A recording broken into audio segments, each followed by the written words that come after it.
Barbell bench press is an exercise that I built the majority of my upper body mass with, along with all the fellas that I work with.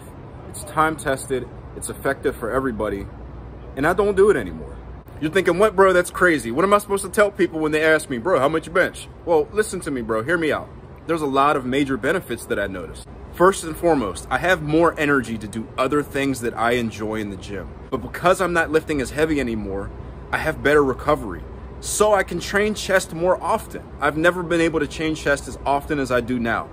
Because I'm training it more often, I have better size gains. I'm having more fun because I'm doing a host of exercises that I really enjoy instead of just one that I really enjoy.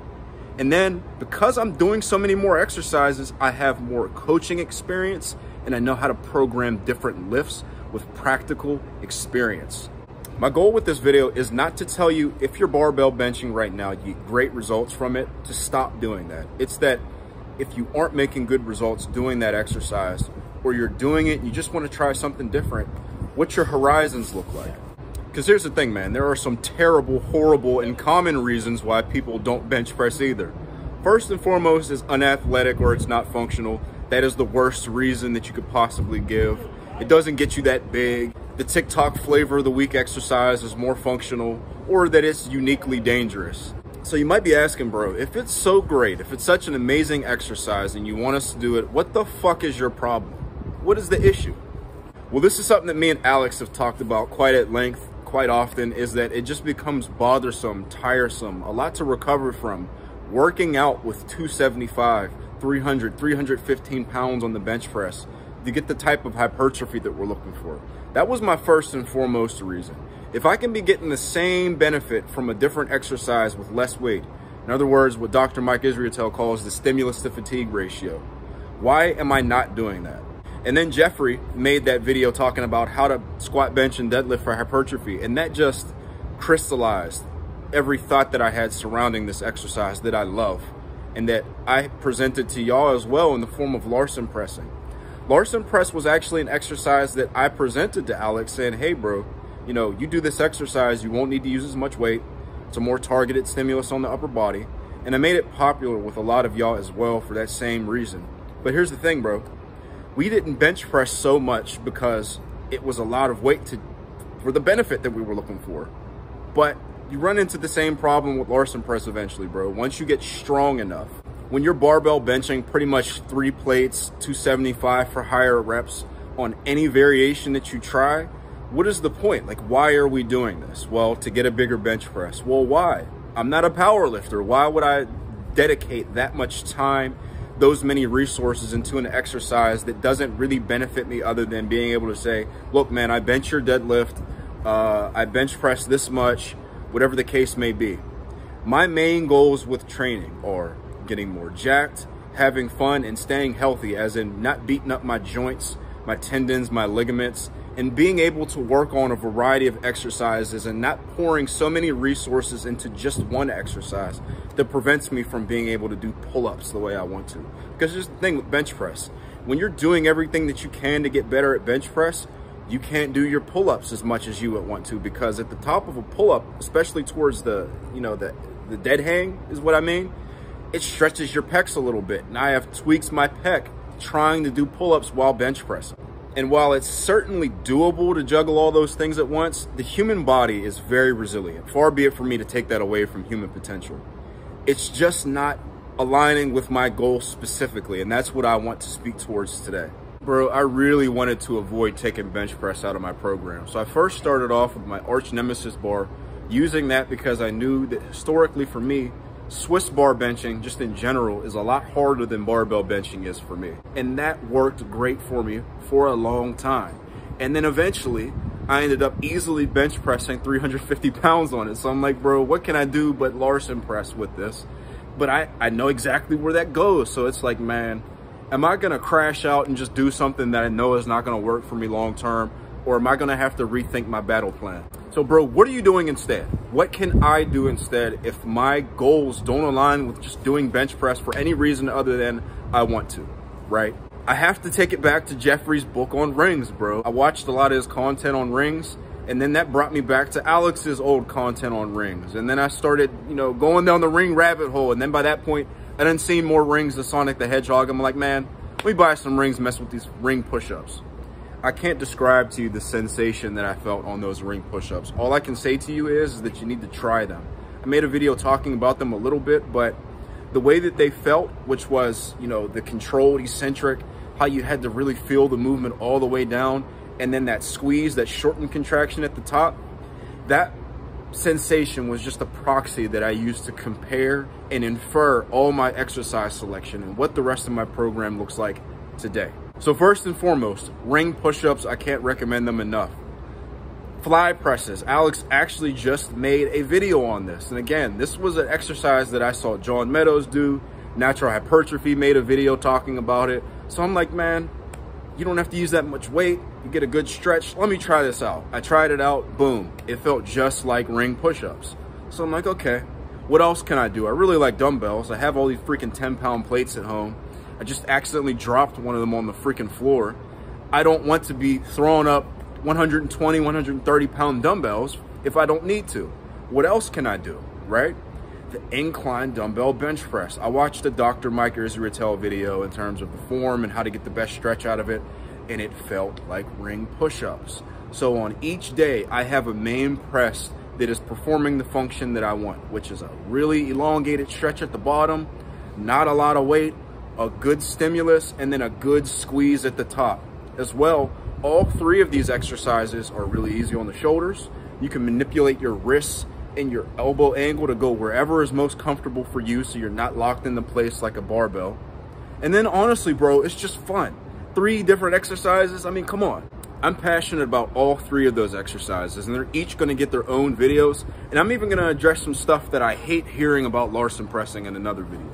So I don't want you to think that when you make different exercise selections, that it should just be arbitrarily harder, or that you need to overemphasize rep quality or the way that you do things.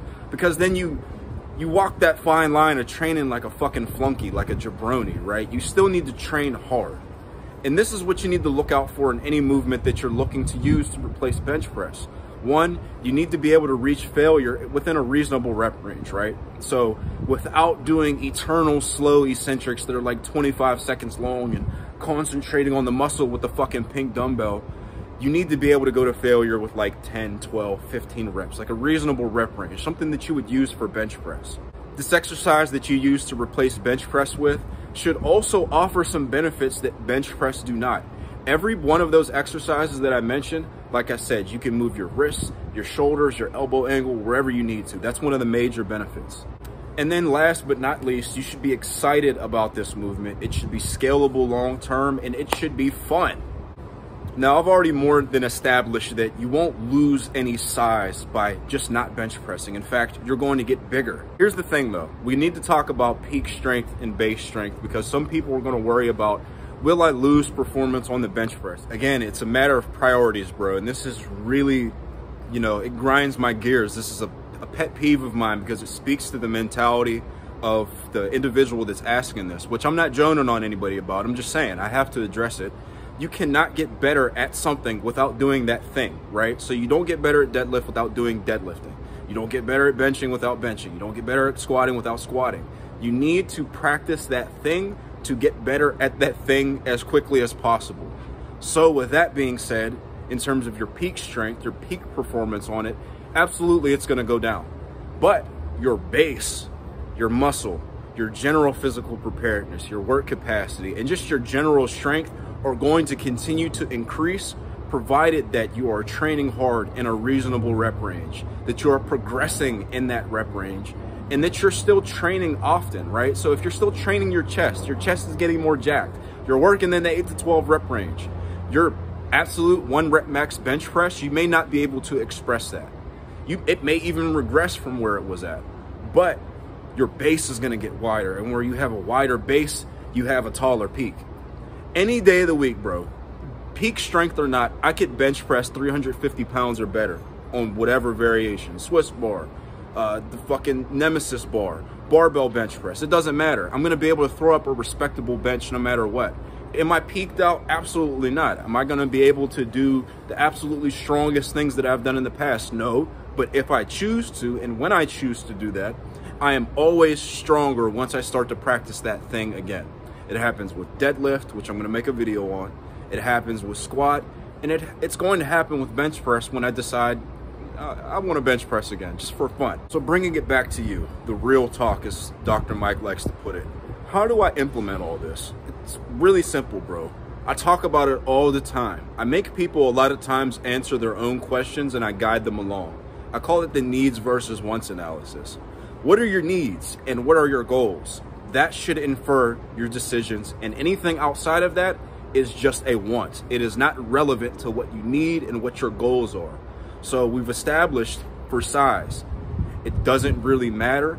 And there are a lot of reasons why you could do something and why you probably should do something other than a regular bench press if your goals are size and you are of a certain level of development.